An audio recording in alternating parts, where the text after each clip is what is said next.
Oke, Assalamualaikum warahmatullahi wabarakatuh. Salam sejahtera untuk kita semua. Baiklah, sebelum kita memulai perkuliahan, apalagi ini awal-awal perkuliahan,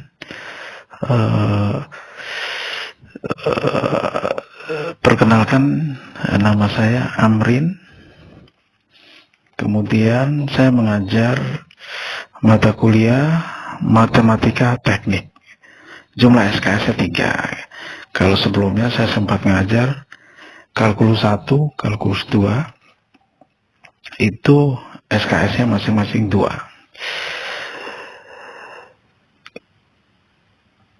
Kemudian yang berikutnya, pertemuan 1 ini materinya adalah tentang macam-macam atau jenis-jenis matriks ya. Sebelum mulai perkuliahan, ada baiknya saya mengingatkan kembali kaitannya dengan penilaian ya, komponen-komponennya apa saja. Jadi di sana ada absensi 20%, tugas dan kuis 25%, UTS 25%, UAS 30%. Artinya memang di sana porsi paling besar itu ada di UAS. Kemudian Anda lihat di sana juga tugas itu setara dengan UTS. Maksudnya jangan ketika mungkin Anda karena berhalangan tidak bisa ikut UTS, masih bisa lah dapat nilai maksimal B gitu, dengan catatan absensi bagus, tugas bagus, kemudian UASnya juga bagus, maksimal dapat nilai B. Jadi belum tentu dapat nilai D atau E gitu ya. Ya kalau bisa buruk-buruknya C lah kalau bisa ya. Kecuali Anda udah UTS-nya nggak ikut, absen juga tidak bagus, tugas juga jarang ngumpulkan, UAS juga tidak bagus ya, itu udah dipastikan kemungkinan besar itu adalah nilai E ya gitu ya.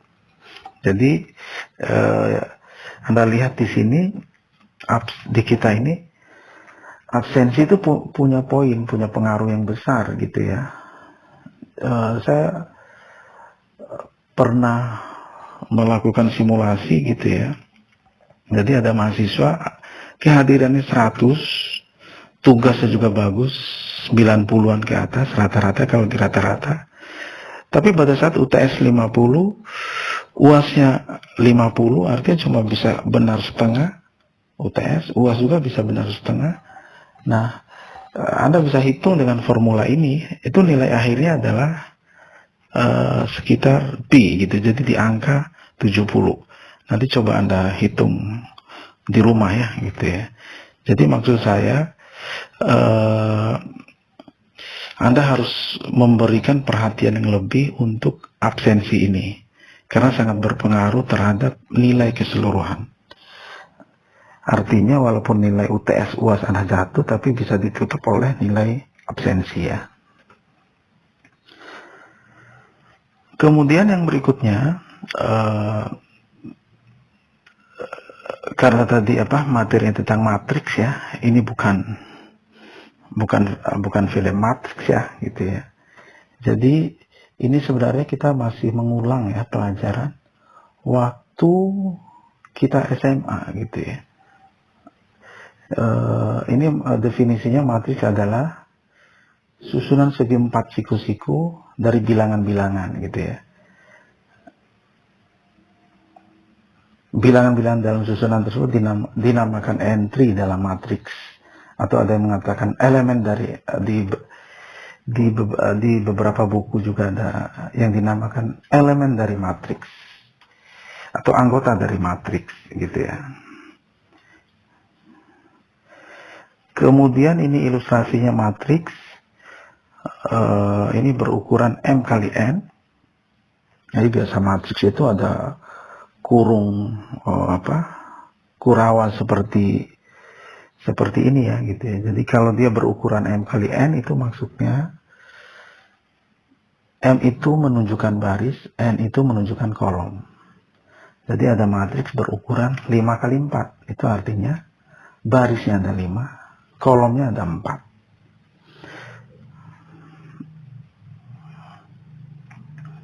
Kemudian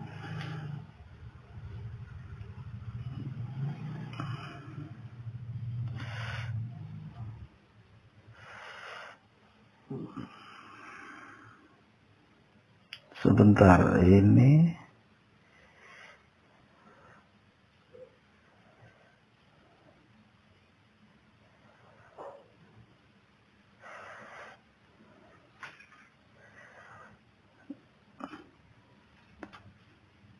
harusnya ini ya.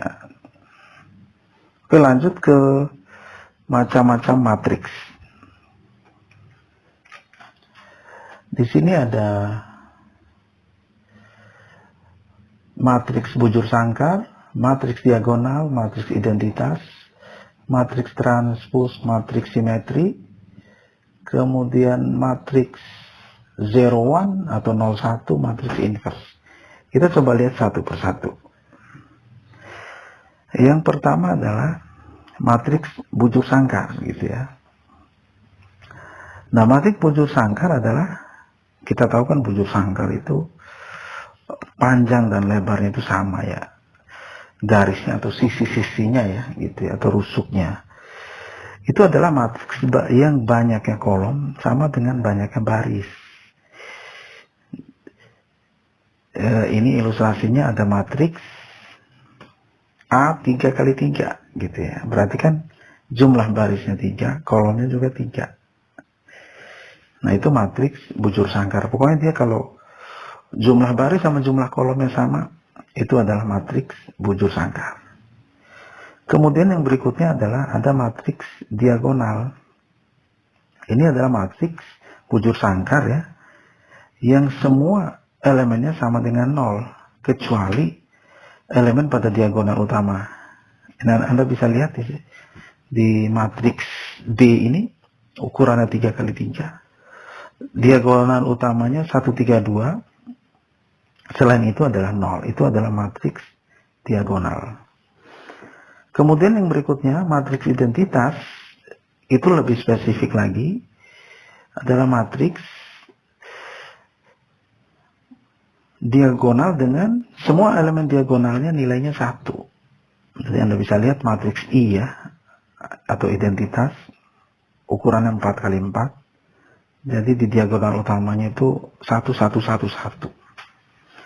Kemudian yang berikutnya adalah matriks segitiga atas dan bawah. Nah, ini matriks segitiga atas, itu definisinya adalah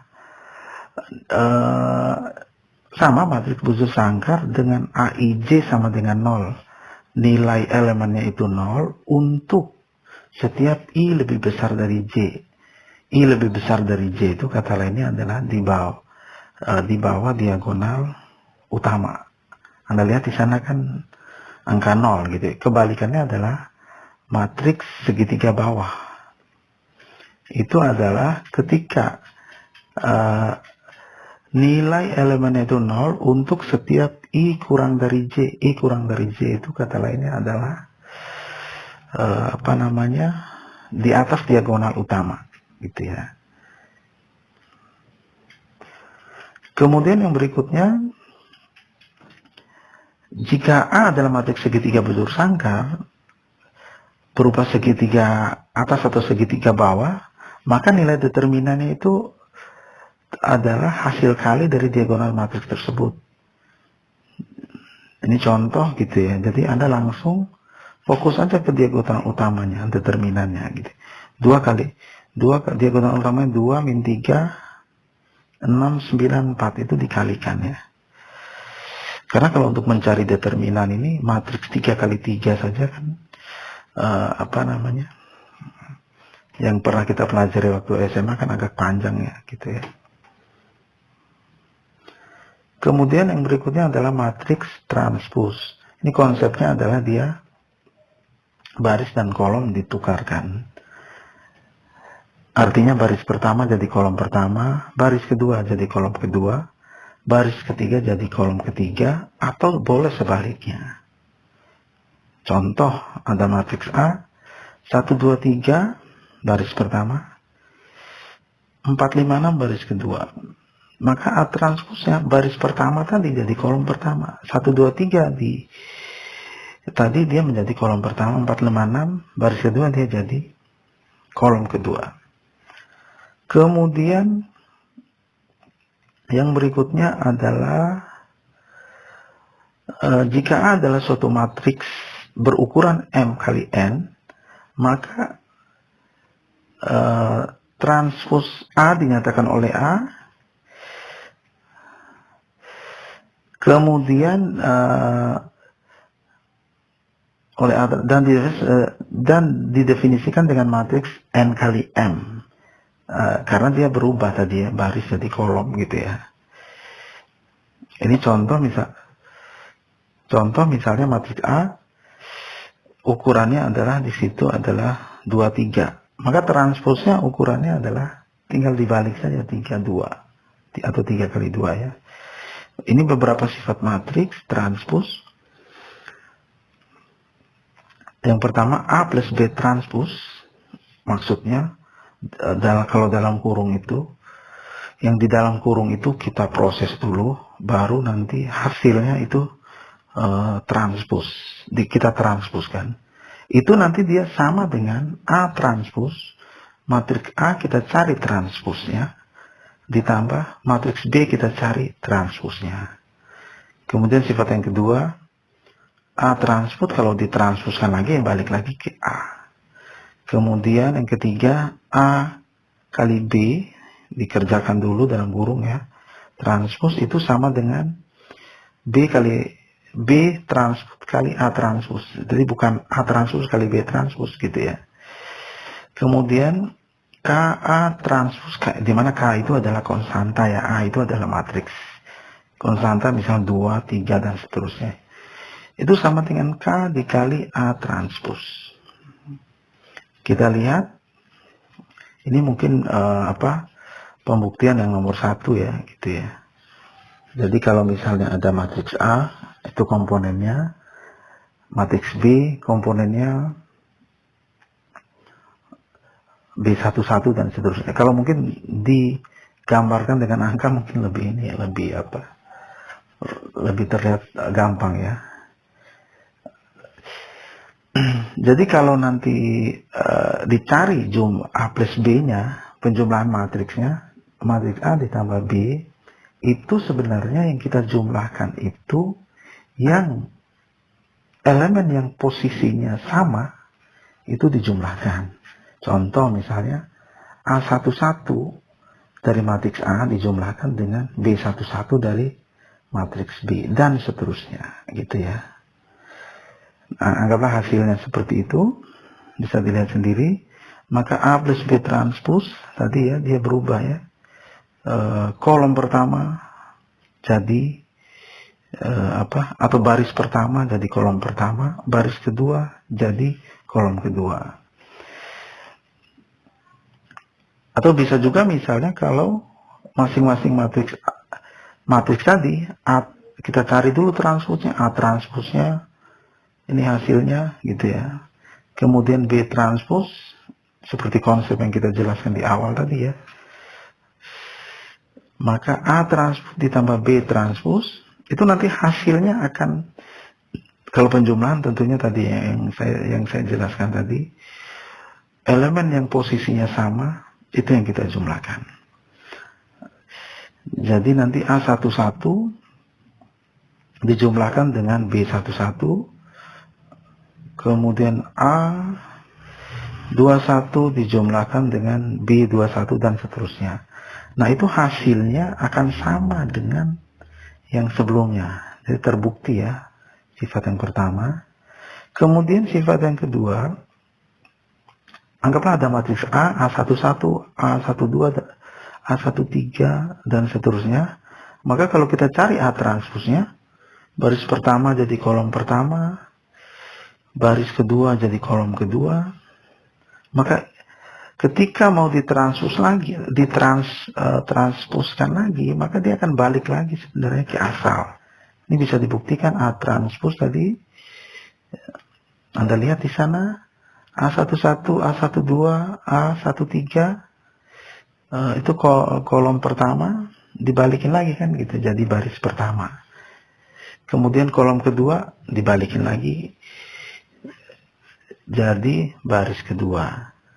Karena tadi konsep transpos itu kita boleh mempertukarkan baris dari kolom, baris pertama jadi kolom pertama, atau baris kedua jadi kolom kedua, atau boleh juga kolom pertama jadi baris pertama, kolom kedua jadi baris kedua, kolom ketiga jadi baris ketiga, gitu. Nanti sama hasilnya. Kemudian matriks simetri itu adalah jika terjadi A transpos itu sama dengan A. Jadi ketika ditranspos hasilnya dia sendiri. Jika kita bercermin aja, kalau hasil ketika kita bercermin hasil kita adalah kita sendiri, berarti itu simetri. Tapi kalau kita bercermin hasilnya orang lain, nah itu tidak simetri, gitu ya. Ini ilustrasinya adalah Anda lihat di sana ada matriks. Mungkin saya fokus ke poin 2 saja, poin 1 juga sama sebenarnya. Ada matriks 2112. Matriks B transposnya 21 ya tadi kan gitu ya. Baris di kolom hasilnya ya sama dia sendiri. Begitu halnya dengan matriks A ya. 132 300 200 kalau Anda transpuskan itu hasilnya balik lagi ke dia sendiri. Jadi akan sama. Kemudian yang berikutnya adalah matriks 0 atau 1. Itu adalah matriks yang isinya atau elemennya cuma diisi oleh angka 0 dan 1 saja. Kemudian matriks inverse. Ini kalau mungkin matriks inverse ini kalau waktu SMA kan kita belajar kalau tidak salah sampai ukuran atau ordo 3x3 ya. Karena yang 3x3 saja itu susahnya minta ampun gitu ya. Nanti mungkin lebih detailnya nanti bisa ditanyakan lewat WA group saja ya, nanti kita akan jelaskan lebih detailnya di sana ya. Ini cuma untuk pengantar teorinya saja. Jadi bila A dan B masing bujur sangkat dengan AB, A kali B sama dengan B kali A sama dengan hasilnya itu identitas, maka bisa dipastikan maka B disebut inverse dari A, dan matriks A juga inverse dari B. Jadi bisa ditulis B sama dengan A inverse. Jadi dia A itu pangkatnya -1, itu dibaca A inverse gitu, atau inverse dari A gitu ya, atau A inverse gitu ya, inverse dari A gitu ya. Kalau B -1 berarti dia B inverse atau inverse dari B.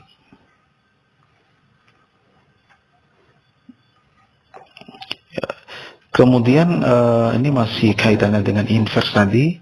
Kalau yang ukurannya 2x2 gitu ya, A misalnya A B C D, maka A inverse-nya adalah seperdeterminan dari A, yaitu seper AD, A kali D ya kalau AD, min BC, B kali C dikalikan dengan matriks D min B min C A gitu. Ini waktu SMA ini kita belajar, kalau kalian belajar ini ya masih simple lah gitu kalau ukuran 2x2. Tapi kalau ukuran 3x3 itu udah mulai agak susah.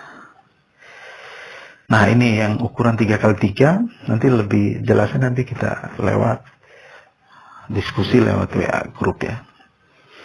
Jadi dia dicari dulu determinan dari M kalau dia adalah matriks M. Kemudian setelah itu cari transpos matriks M gitu ya.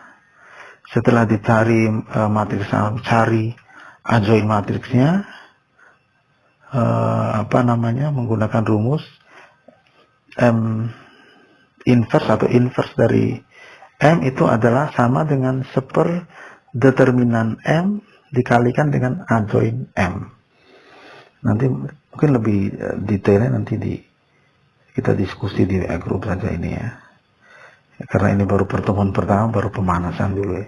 Ini contoh soalnya misalnya adalah M sama dengan 123 014 560. Maka kita cari dulu determinannya gitu ya. Determinan M, kalau determinan ordo 3 kali 3 kan Anda harus mengulang ya, kolom pertama, kolom kedua kita tulis di sebelahnya ya gitu ya. Nah, bisa dibuktikan nanti adalah nilai matriksnya itu adalah sama dengan 1.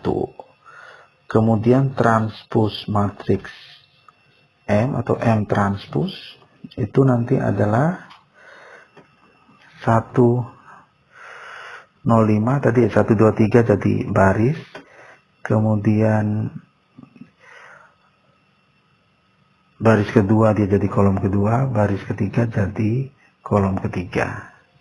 Nanti lebih detailnya nanti kita